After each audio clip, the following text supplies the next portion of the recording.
अस्सलाम वालेकुम एवरीवन, स्वागत है आप सभी का हमारे इस यूट्यूब चैनल क्लासेस बाय सोगर पर। बच्चों, आज मैं आप सभी के लिए लेकर आई हूँ। मैं आज आप सभी को पढ़ाऊंगी क्लास 10th उर्दू दरक्षा बुक का चैप्टर नंबर 8, जिसका नाम है अदब की पहचान। और अदब की जो पहचान चैप्टर है, ये एक मजमून है और यहाँ पर जो मजमून लिखा गया है वो अदब की पहचान पर लिखा गया है। और इस चैप्टर में अब्दुल मुगनी ने यही बताया है कि अदब को पढ़ना तो सब जानते हैं, लेकिन अदब को सही तरीके से लिखना और अदब की पहचान करना कोई नहीं जानता। और इसीलिए इस चैप्टर में अब्दुल मुगनी ने हमें अदब की पहचान करना सिखाया है और इसीलिए उन्होंने अदब की पहचान पर एक मजमून लिखा है। और अदब की पहचान के जो मुसन्निफ है यानी राइटर है वो डॉक्टर अब्दुल मुगनी है। और सबसे पहले हम राइटर के सारे डिटेल्स जानते हैं, फिर चैप्टर की तरफ आगे बढ़ेंगे और चैप्टर को समझेंगे कि चैप्टर में क्या मतलब कि अदब की पहचान के बारे में क्या बताया है। डॉक्टर अब्दुल मुगनी, जिनकी पैदाइश 1934 ईस्वी को हुई है और इनके वालिद का जो नाम है वो मौलाना अब्दुल रऊफ है, जो एक मशहूर और मारूफ आलिम दीन थे।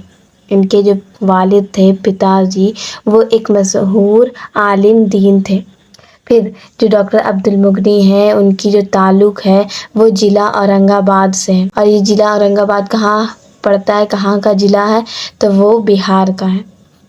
और डॉक्टर अब्दुल मुगनी की पैदाइश 1934 में याद रखें। और उनके वालिद का नाम मौलाना अब्दुल रऊफ थे, जो एक आलिम दीन थे। और इनका जो ताल्लुक़ है वो किस राज्य से है, किस रियासत से है, तो बिहार से। और बिहार के किस ज़िले से है, तो वो औरंगाबाद से है। ये बात याद रखें। अब डॉक्टर अब्दुल मुगनी की इब्तदाई तालीम कहाँ हुई, तो उनकी इब्तदाई तालीम जो है वो घर पर हुई। वो अपनी जो प्राथमिक शिक्षा है वो अपने घर पर हासिल की। फिर आगे की तालीम के लिए उन्होंने मदरसा शम्सुल हुदा में दाखिला लिया, मतलब कि एडमिशन लिया। कहाँ, तो मदरसा शम्सुल हुदा में दाखिला लिया। यहाँ शम्सुल हुदा में डॉक्टर अब्दुल मुगनी ने आलिम तक तालीम हासिल की और मदरसा तालीम के साथ साथ उन्होंने अंग्रेज़ी में एमए किया, तो मतलब इंग्लिश में मास्टर ऑफ आर्ट्स किया डॉक्टर अब्दुल मुगनी ने। जब डॉक्टर अब्दुल मुगनी की तालीम मुकम्मल हो गई, तब उनके मुलाजमत का वक्त आया, तो उन्होंने सबसे पहले मुलाजमत पटना यूनिवर्सिटी के पटना कॉलेज में की। और किस हैसियत से की, तो अंग्रेज़ी के लेक्चरर की हैसियत से उन्होंने पटना यूनिवर्सिटी के पटना कॉलेज में मुलाजमत की। फिर जब वो पटना यूनिवर्सिटी के पटना कॉलेज में मुलाजमत कर रहे थे, फिर उनका तबादला हुआ, ट्रांसफ़र हुआ किस कॉलेज में, तो बीएन कॉलेज में। जब बीएन कॉलेज में उनका तबादला हुआ, फिर वहाँ उन्होंने मुलाजमत की। कुछ अरसे के बाद फिर उनका सबकदोश हो गया, मतलब वो रिटायर हो गए। अब जानते हैं डॉक्टर अब्दुल मुगनी के तनकीदी मजमूए के नाम। तो पहला है जादा इत्तदाल, फिर है नुक्ता नज़र, फिर है मुय्यार व अक़दार, तस्कील जदीद, इक़बाल और आलमी अदब। जो डॉक्टर अब्दुल मुगनी हैं वो अदब भी बहुत अच्छा जानते थे और तनकीदी मजमूए भी लिखा करते थे। तो तनकीद किसे कहते हैं? तनकीद उसे कहते हैं कि किसी भी नज़्म, अफ़साना या शायरी में जो भी खामियां हैं, जो भी खराबियां हैं या जो अच्छाइयां हैं, उसको लिख देना ही तनकीद कहलाता है। तो जो इनकी जो तनकीदी मजमूए हैं, जो तनकीद की किताबें हैं, वो कौन कौन से हैं? जादा इत्तदाल, नुक्ता नज़र, मुय्यार व अक़दार, तस्कील जदीद और इक़बाल और आलमी अदब। ये इनके तसनीफ़ है, मतलब इनके तनकीदी किताब के नाम है। डॉक्टर अब्दुल मुगनी का जो ख़ास मौजू था वो इक़बाल कोई सब्जेक्ट नहीं है, कोई विषय नहीं है, बल्कि इक़बाल अल्लामा इक़बाल के बारे में बोला गया है। और जो अल्लामा इक़बाल है वो उर्दू के बहुत ही मशहूर शायर हैं। और इन जो डॉक्टर अब्दुल मुगनी है उनका ख़ास मौजू इक़बाल है, मतलब कि जो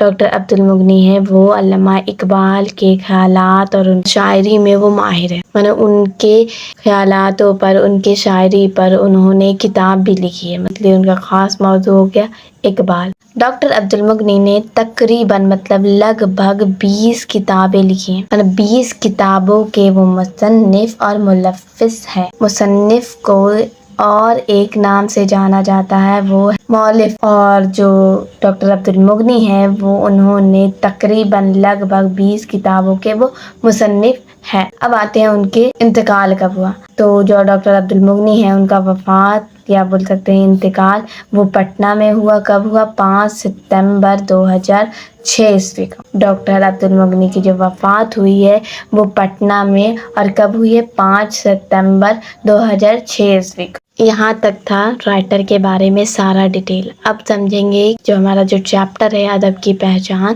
اس میں کیا بتانے کی کوشش کی گئی ہے کہ ادب کیا، ادب کسے کہتے ہیں، ادب کیا ہے، اور ادب کی پہچان کیسے کریں۔ آج کل ایسا ہو رہا ہے کہ جو لوگ ہیں وہ ادب کو زیادہ پڑھ رہے ہیں۔ آج کل ادب پڑھنے والوں کی جو سنکھیا ہے وہ زیادہ ہے، اور پڑھنے والوں کی جو تعداد ہے وہ بڑھتی چلی جا رہی ہے۔ لیکن ادب کو سمجھنے والوں کی جو سنکھیا ہے، ادب کو جاننے والوں کی جو سنکھیا ہے وہ گھٹتی چلی جا رہی ہے۔ لوگ جو ہے وہ ادب کو بہت ہی شوق سے، بہت ہی انٹرسٹ کے ساتھ پڑھتے ہیں، لیکن جو ادب کو سمجھنے کی بات آتی ہے تو لوگ یہاں انٹرسٹ نہیں لیتے۔ اب کیا ہے ادب؟ ادب کی پہچان کیسے کرے؟ کیا کوئی بھی لکھی ہوئی چیز ادب کہلائے گی؟ کیا physics, math, chemistry, bio, history, سیوکس، economics, geography, یہ سب جو بک ہیں ہمارے، وہ بھی کیا ادب میں آتے ہیں؟ اور آج ہم ان سبھی پوائنٹ کے اوپر بات چیت کرنے والے ہیں۔ آج ہم ان سبھی پوائنٹ کو سمجھنے والے ہیں، اور اب میں آپ لوگوں کو یہ جو چیپٹر ہے ادب کی پہچان، اس کو شروع سے بتاتی ہوں۔ تو آئیے آج ہم لوگ سمجھتے ہیں ادب کی پہچان نام کا یہ چیپٹر۔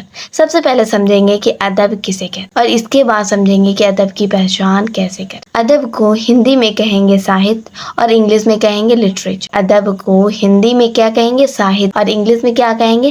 لٹریچر۔ ادب جو ہے وہ عربی زبان کا لفظ ہے۔ ادب کے 2 معنی ہوتے ہیں، مطلب ادب کا استعمال ہم 2 معنوں میں کر سکتے ہیں۔ پہلا یہ کہ دوسروں کی عزت یا بڑوں کی عزت اور احترام دینے کے لیے ادب کا استعمال کیا جاتا ہے، اور دوسرا یہ کہ انسانی خیالات اور ان کے احساسات کو لفظوں کے ذریعے لکھ کر بیان کرنا ہی ادب کہلاتا ہے۔ اردو بھاشا کو سیکھنے کے لیے، اردو زبان کو سیکھنے کے لیے، جاننے کے لیے، سمجھنے کے لیے جو اردو کی کتاب ہم لوگ پڑھتے ہیں اسی کو کہتے ہیں اردو ادب، یعنی اردو ساہتیہ یا اردو لٹریچر۔ مطلب اگر ہندی بھاشا کو سیکھنے کے لیے یا ہندی بھاشا کو جاننے کے لیے، ہندی بھاشا کو سمجھنے کے لیے جب ہم کسی ہندی کی کتاب کو پڑھتے ہیں تو اسی کو ہم کہیں گے ہندی ادب، ہندی ساہتیہ یا ہندی لٹریچر۔ یہاں پر دھیان سے سنیے گا کہ اس دنیا میں الگ الگ سبجیکٹ کی کتابیں، الگ الگ وشے کی کتابیں،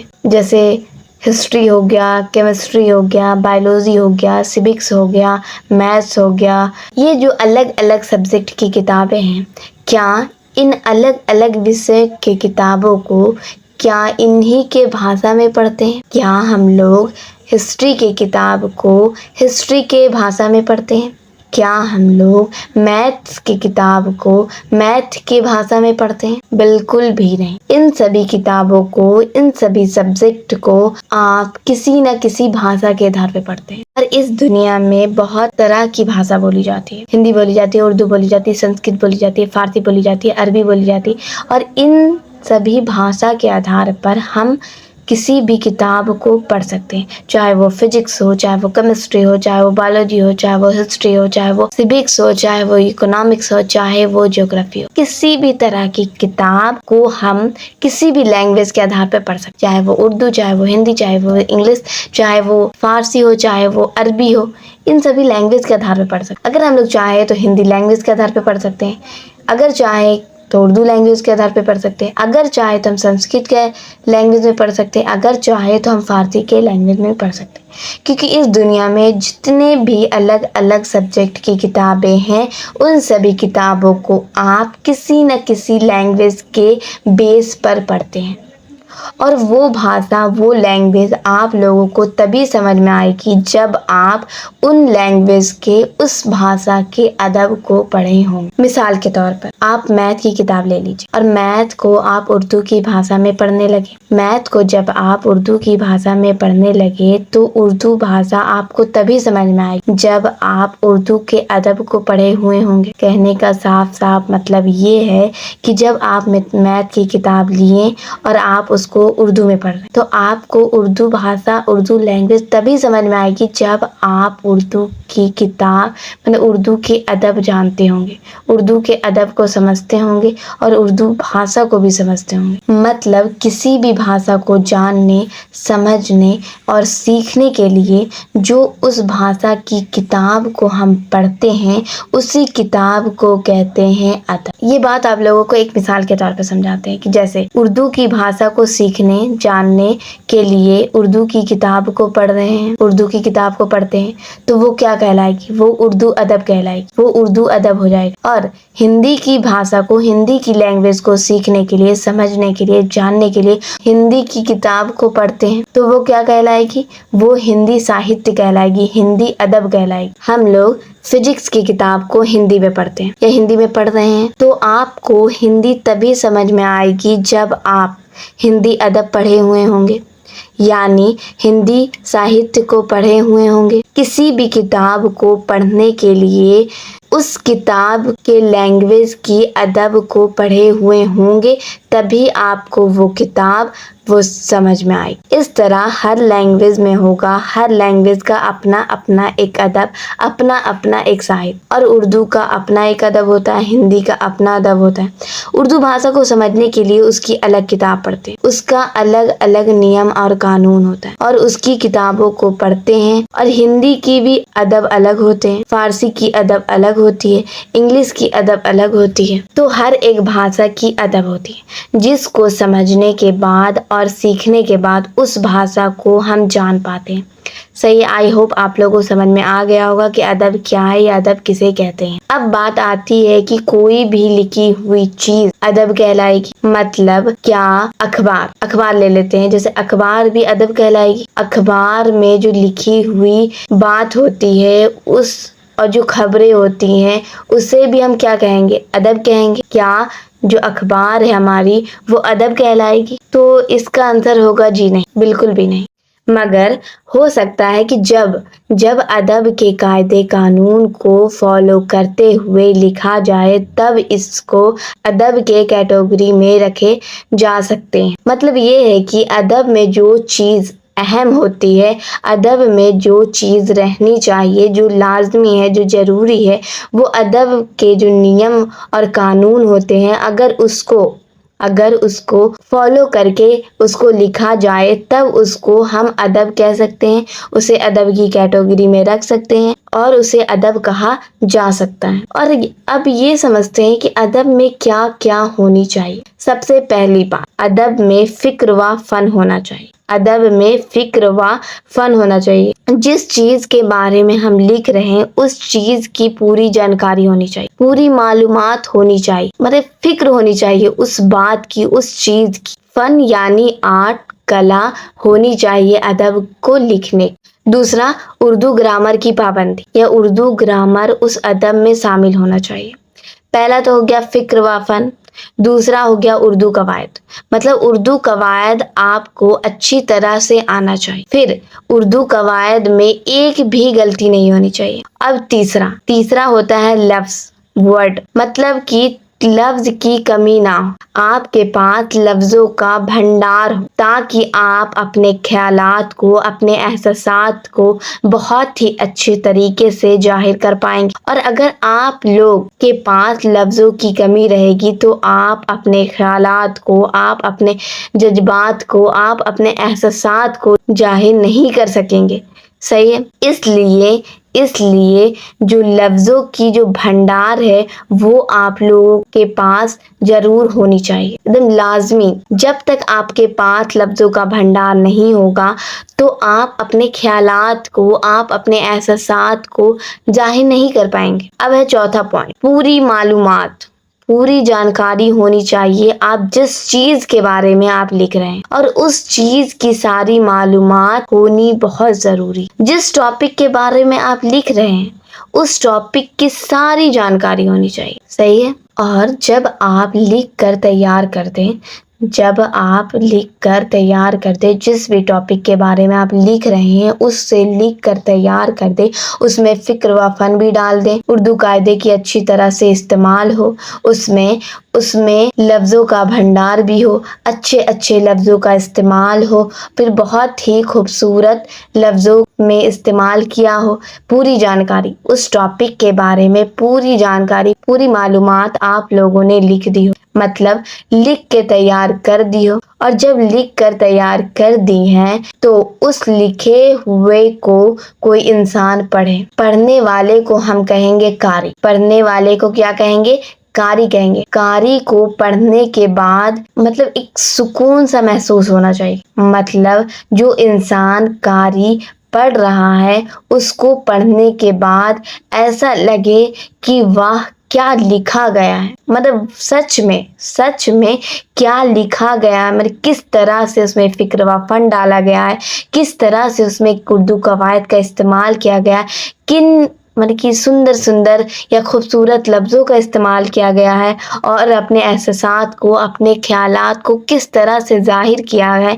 वो जो कारी पढ़े तो उसको अंदर से एक ताज़गी महसूस हो, एक सुकून महसूस हो, इस तरह कारी को भी कुछ नया महसूस हो कि वाकई में क्या ज़बरदस्त लिखा है। तब आप उस लिखे हुए को कहोगे कि ये अदब है। और अदब के कुछ नियम कानून होते हैं, अदब के कुछ नियम और कानून होते हैं, कायदे कानून होते हैं, और उसको फॉलो करते हुए कोई भी इंसान कुछ भी लिख रहा हो तब हम उसको अदब कह सकते हैं। और वो कौन कौन से पॉइंट्स है मैं एक बार फिर से दोहरा देती हूँ। पहला तो फ़िक्र व फ़न, दूसरा उर्दू कायदा मतलब उर्दू ग्रामर, तीसरा लफ्ज़ का भंडार होना चाहिए, चौथा पूरी जानकारी, और पाँचवा जो पढ़ने वाला है, कारी है, उसको पढ़ने के बाद सुकून और सादगी का एहसास हो, महसूस हो। सही है। आई होप आप लोगों को समझ में आ गया होगा कि पूरा चैप्टर, इस अदब नाम का जो चैप्टर है, इसमें जो जो बातें बताई गई थी उन सारी बातों को मैंने आप लोगों के सामने रख दिया, आप लोगों को सारी चीज़ें बता दी, जितनी भी बातें मैंने बताई इसके अलावा और कुछ भी नहीं है। इस चैप्टर में इतनी ही बातें बताई गई थी जो मैंने आप लोगों को बता दी।